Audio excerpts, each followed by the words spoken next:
నాయకులు కానీ మొట్టమొదటిగా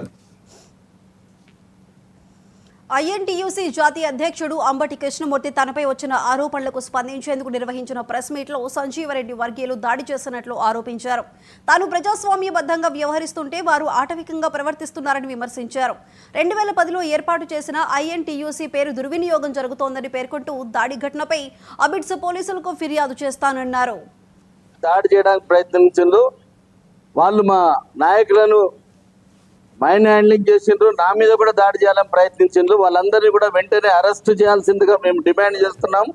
ఇప్పుడే మేము మనం హైబ్రిడ్స్ పోలీస్ స్టేషన్ వెళ్ళి కంప్లైంట్ చేస్తాము. ఇటువంటి దుర్మార్గమైన చర్యలను ఈ ప్రెస్ క్లబ్ వాళ్ళు కూడా ఇమీడియట్ గా ఖండించి కంప్లైంట్ చేయాల్సిందిగా నేను డిమాండ్ చేస్తున్నాను. భయపడి కేవలం భయంతో మాత్రమే మనిషి దాడి చేస్తాడు, లేకపోతే ఇంకా ఏమున్నది అక్కడ. ఇప్పుడు వాళ్ళు నిన్న పేపర్లో వచ్చింది, వాళ్ళు ఏదో కొన్ని అసత్యమైన నిరాధారమైన ఆరోపణలు చేసిండ్రు.